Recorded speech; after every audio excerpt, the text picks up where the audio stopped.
Breaking King Charles just declared war on his own Prime Minister.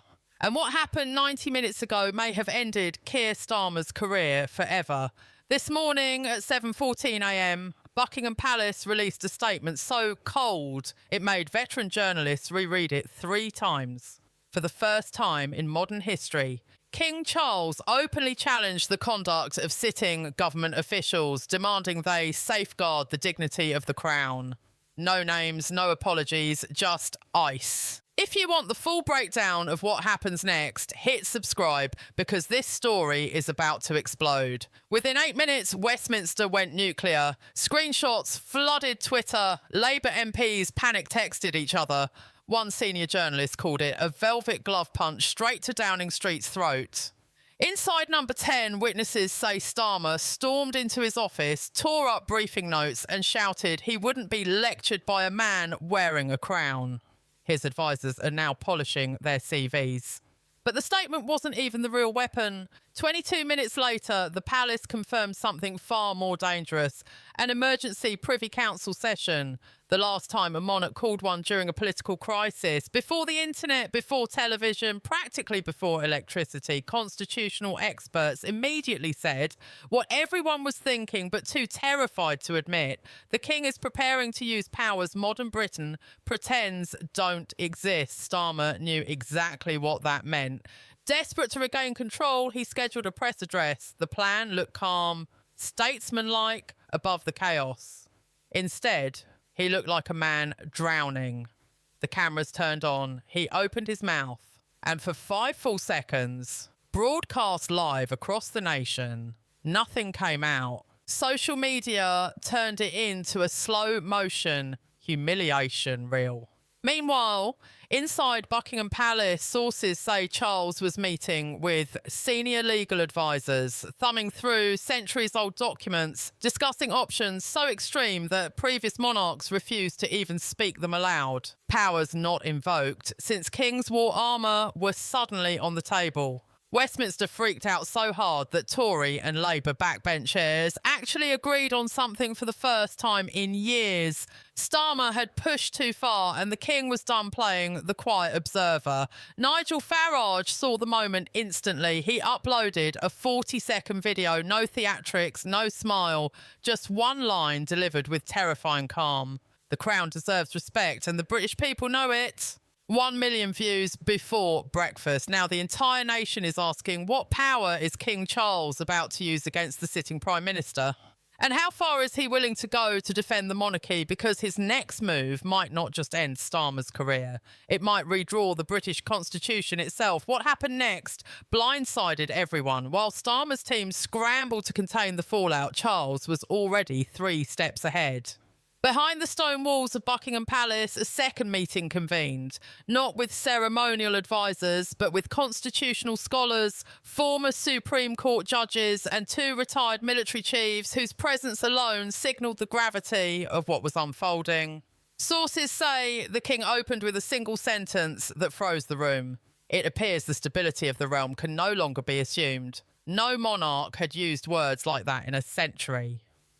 While they debated legal boundaries and historical precedents, Charles remained unnervingly calm, sipping tea, listening to decades of constitutional expertise collide in front of him.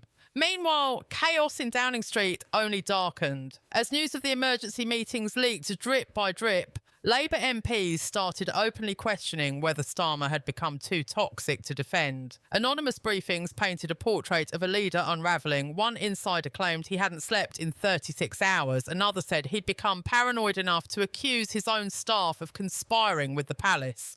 Then the final blow landed. The Cabinet Secretary, Britain's most senior civil servant, requested an unscheduled face-to-face meeting with Starmer.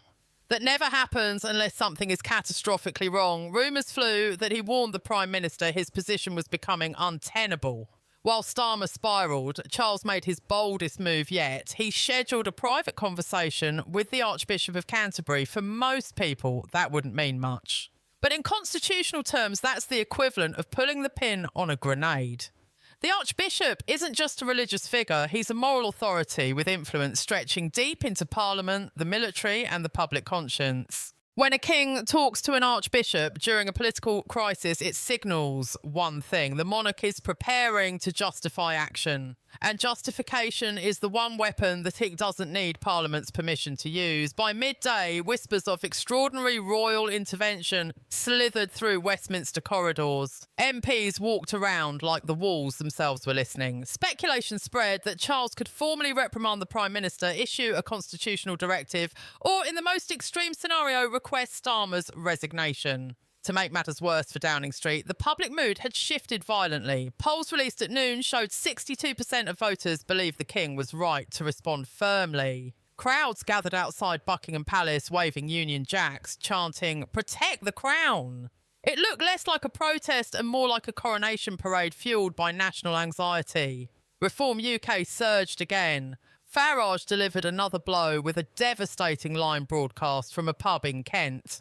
If the Prime Minister cannot respect the monarchy, he cannot respect the people.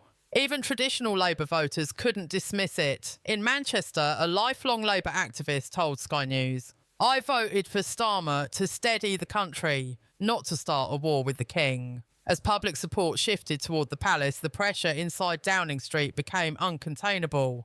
Then at 4:03 p.m, Charles delivered his true strike, the one that sent the political class into shock. He requested a personal meeting with Starmer, not a phone call, not a briefing, a face-to-face confrontation.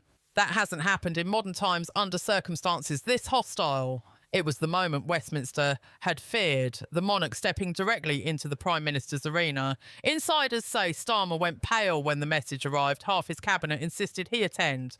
The other half warned the king might demand his resignation on the spot.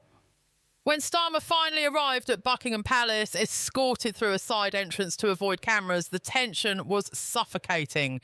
He was led into the white drawing room where King Charles was already standing, not seated, not relaxed, waiting with the posture of a man who had made up his mind long before the meeting began. The moment the door closed, the king spoke first. No greetings, no small talk, no diplomatic cushioning. Witnesses with knowledge of the conversation say Charles delivered a line that will be quoted in history books for generations. "Prime Minister, the dignity of this nation cannot survive another day of your chaos." 13 words, harder than any blow Starmer had taken from Parliament, the public, or even his own cabinet. According to sources, Starmer tried to defend himself, insisting he'd been provoked, pressured, misinterpreted. But the king interrupted him, something monarchs almost never do. Charles wasn't angry. That's what made it terrifying. He was calm, cold, surgical. He reportedly laid out a list of concerns: collapsing public confidence, escalating political instability, international embarrassment, and what he called Starmer's dangerous abandonment of constitutional respect. Then came the part that shook Downing Street to its foundation. Multiple insiders confirmed Charles invoked a rarely used constitutional phrase, the preservation of national stability. Oh, the same phrase monarchs have historically used when pressuring prime ministers to resign. It wasn't a demand, but it was close enough that Starmer instantly understood the gravity of his situation. He left the meeting pale, shaken, visibly rattled, refusing to answer questions from his own staff. Within minutes, the palace walls sprouted leaks. Every newsroom in London received the same whispered message. The king rebuked the Prime Minister directly and questioned his ability to continue governing. That was the spark that ignited the explosion. Labour MPs who'd been on the fence instantly turned against Starmer. Senior ministers began drafting coordinated resignation letters. Half the cabinet scheduled late-night meetings. And in the shadows of Parliament's committee rooms, MPs openly discussed the one word nobody expected to hear this year: replacement. As the political class panicked, Starmer attempted one last move to salvage his leadership. He rushed to prepare a national address, a speech meant to calm the public, restore order, convince the country he wasn't at war with the crown. But even that collapsed around him. Just hours before he was set to speak, a final blow landed like thunder. A leaked memo revealed the king was planning to deliver a televised statement of his own, a nationwide address to the British people. The last time a monarch prepared something like this during a political crisis was nearly a century ago. That simple revelation shredded what remained of Starmer's authority. MPs whispered that if Charles went on air before the Prime Minister did, it would be the end. Some said it already was. Crowds began gathering outside both Downing Street and Buckingham Palace, phones raised, waiting for updates. Social media feeds blurred into one stream of speculation, disbelief, and breathless commentary. Reform UK supporters chanted victory messages, even Conservative MPs, otherwise silent, privately admitted this was the moment the monarchy had stepped back into British political life, not as a symbol, but as a force. Late into the night, as London glowed with strange electric tension, Starmer's closest advisers delivered the news he'd been dreading. He no longer had the numbers to survive a leadership challenge. The King's subtle pressure, delivered in a single private meeting, had achieved what no opposition party, no scandal, no election loss could do. It broke a Prime Minister. Now all of Britain is staring at the same question. Will Starmer resign quietly at dawn, or will he attempt to defy both Parliament and the Crown in one last desperate act of political survival? Drop your prediction in the comments. And if you want to see what King Charles says when he finally steps in front of those cameras, hit subscribe and turn on notifications. Because when that national address drops, the entire country will be watching.